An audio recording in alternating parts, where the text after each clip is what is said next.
Queridos irmãos, queridas irmãs, então esse vídeo é de número 368, a Gênesis, capítulo 17. Nós vamos aqui hoje iniciar um novo tema, a Anunciação do Consolador. É descrito aqui por São João, que nós encontramos também no Evangelho segundo o Espiritismo, capítulo 6. Se você quiser, recorra ao Evangelho segundo o Espiritismo, que você lá encontrará esse tema, né? Anunciação do Consolador, o Consolador prometido, né? Consolador prometido. No Evangelho está o Consolador prometido. Aqui é a anunciação, porque o Cristo anunciou esse Consolador, né? Então,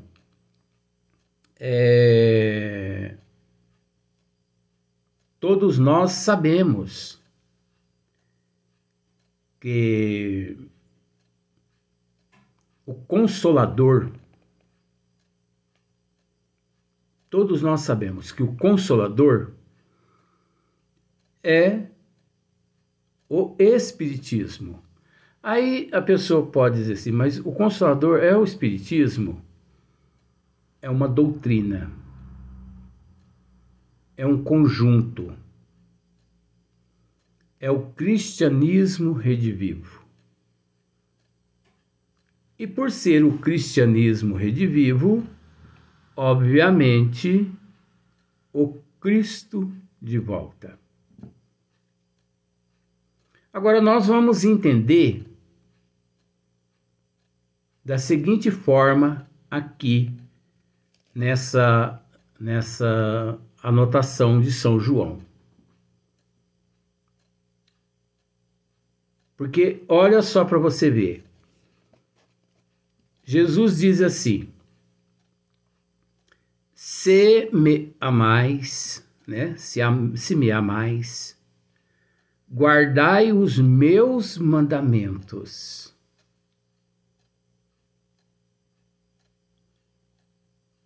Ele se coloca na condição da primeira pessoa.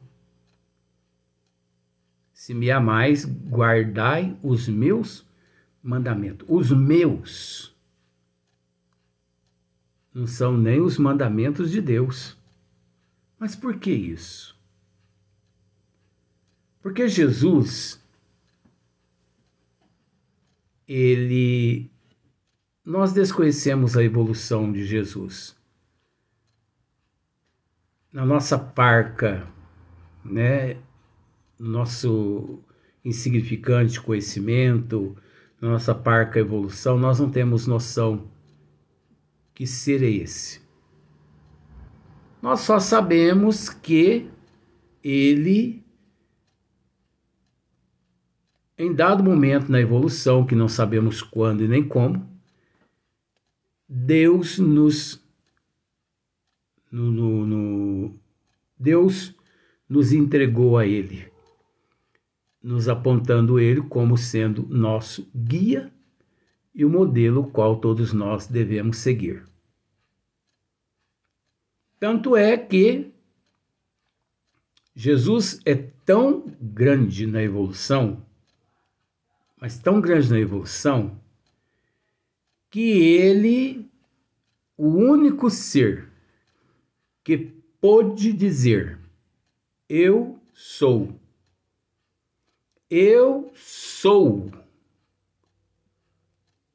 o caminho da verdade, da vida, e que ninguém vem ao Pai, senão através de mim. Olha só. ele é tão grande que ninguém vem ao Pai se não for através dele. Isso significa que ele possui todo o poder mediante o nosso processo evolutivo. Ele possui toda a responsabilidade. Deus, de fato, a ele confiou tudo que relacionado a todos nós existe. E perante a eternidade,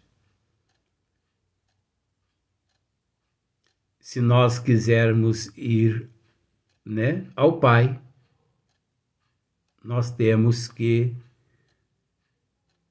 recorrer aos mandamentos de Jesus.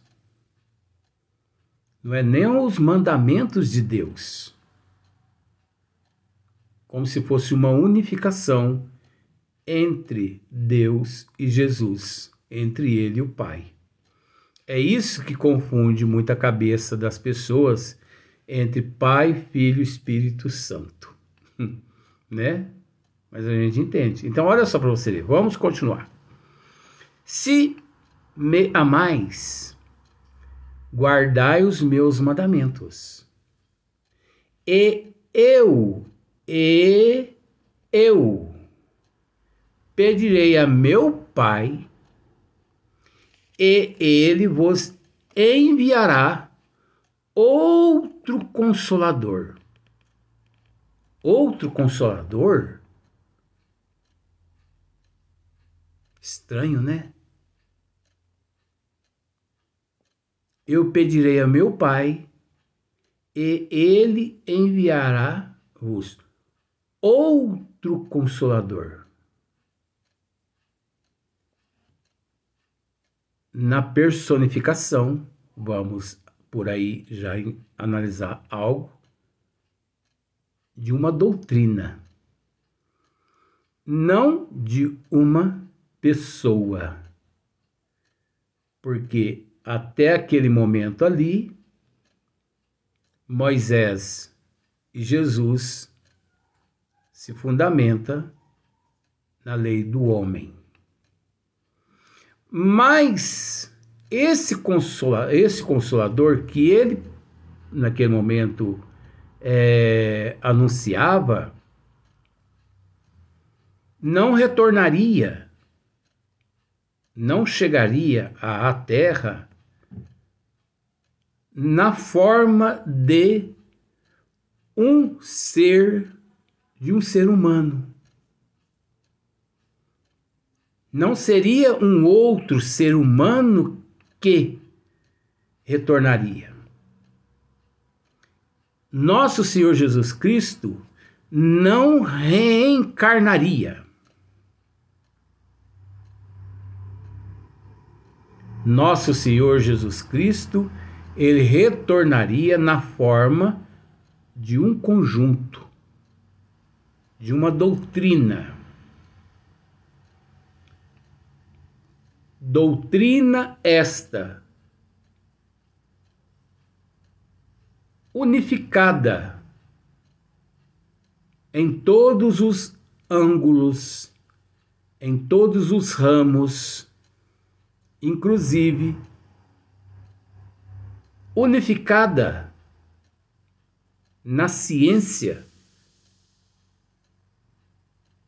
da época de quando a doutrina dos espíritos foi codificada.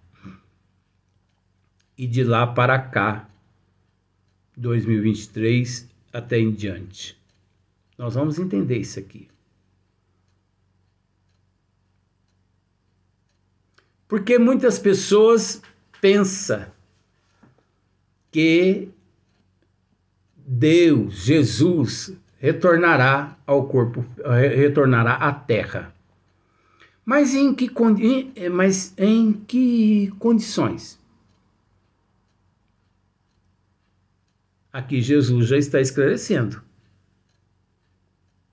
Se me amais, guardai os meus mandamentos, e eu pedirei a meu Pai. Eu pedirei, gente do céu, isso é muito poderoso, isso é muito forte.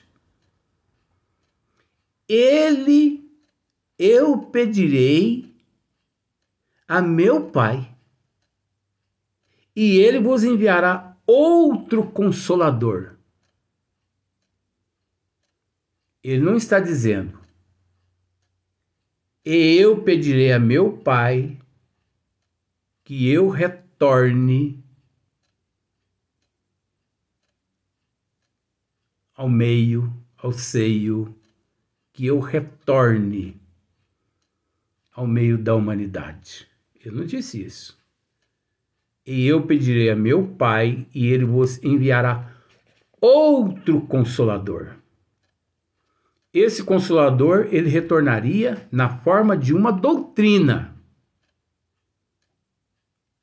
de uma ciência, de uma filosofia, de uma religião, por último, onde abrange tudo. Então, quando se fala numa doutrina, ela não tem princípio, nem meio e nem fim. Ah, mas o Espiritismo teve princípio. O termo Espiritismo. Vejamos bem. Olha só para você ver aqui. Eu vou passar o carro na frente dos boi aqui, só para poder explicar uma coisa, né? Todas as doutrinas filosóficas e religiosas trazem o nome do seu fundador. Vamos procurar entender isso com todo respeito. Todas as doutrinas filosóficas e religiosas. Não está dizendo científicas. Todas as doutrinas filosóficas e religiosas trazem o nome do seu fundador. Diz-se o mosaísmo, o cristianismo, que se fundamenta na lei do homem, o maometismo, o budismo, o cartesianismo, o fourrierismo de Fourrier, o São Simonismo, etc. A palavra, olha que interessante, a palavra espiritismo, ao contrário, não lembra nenhuma personalidade. A palavra espiritismo, ao contrário, não lembra nenhuma personalidade. Encerra uma ideia geral que, ao mesmo tempo, indica o caráter e o tronco múltiplice da doutrina. O tronco múltiplice da doutrina engloba tudo. Querendo ou não, engloba tudo. Podemos dizer-se que todas as ciências, todas as religiões que existem no mundo, todas A base é a lei de Deus, só que distorcida pelo egocentrismo, pelo antagonismo humano. Mas todas se fundamentam nas leis do Criador. E se fundamentam nas leis do Criador, se fundamenta nas leis do Criador, é óbvio que é tratada pelo Espiritismo. Porque observe, a palavra Espiritismo, ao contrário, não lembra nenhuma personalidade. Quem fundou o Espiritismo? Não sabemos. Foi Maomé? Foi Buda?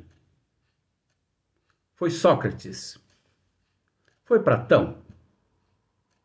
Foi Allan Kardec? Foi Francisco de Assis, o fundador? Não. Luiz, mas você acabou de dizer o nome do fundador. Eu não disse o nome do fundador até agora. Luiz, mas você acabou de dizer Allan Kardec. Allan Kardec não foi fundador da doutrina dos espíritos. Ele foi o compilador. Ele foi o codificador. E codificador, compilador com fundador tem uma diferença muito grande. Tem uma diferença muito grande, não tem nada a ver. É a mesma coisa de você tentar misturar óleo frio em água fria. Não se mistura.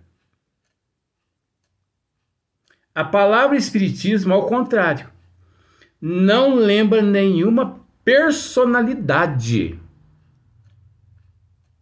nem humana e nem espiritual. É universal. Lembra-se um conjunto de seres enviados por Deus a pedido de nosso Senhor Jesus Cristo. Um conjunto. Então, quando se lê a palavra espiritismo, não podemos associar a Allan Kardec, e sim a um conjunto, a um coletivo. Coletivo esse enviados por Deus a pedido de nosso Senhor Jesus Cristo. Um coletivo de seres, um coletivo agregado a um coletivo de ciências, a um coletivo de ciências, a um coletivo de filosofias, e por aí em diante vai. Então você percebe que a palavra o espiritismo, ele não tem um fundador. Tá aqui, ó. É Kardec mesmo, está dizendo isso aqui, ó. A palavra espiritismo, ao contrário, não lembra nenhuma personalidade. No entanto, todas as doutrinas filosóficas e religiosas trazem o nome do seu fundador, né? Ele está dizendo aqui, ó. Disse o moisaísmo, Moisés. Moisés fundou o moisaisaísmo, né? Então, o cristianismo, vamos dizer-se que João Batista e nosso Senhor Jesus Cristo, Cristo, vamos colocar-se com todo respeito, porque nós sabemos que João Batista, ele é o precursor, mas vamos juntar-se nesse sentido aqui de palavra. Cristianismo, se lembra o quê? Cristo. Cristianismo significa Cristo e nós.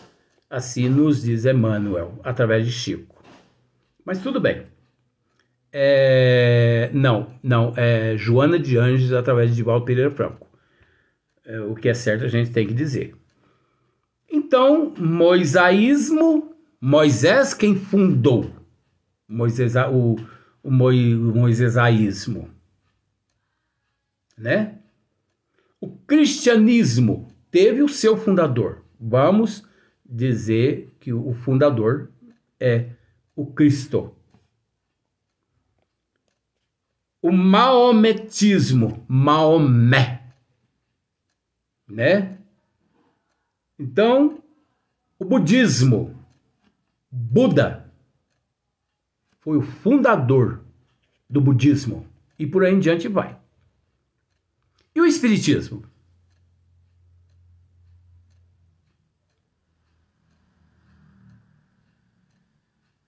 Um coletivo. Como um coletivo?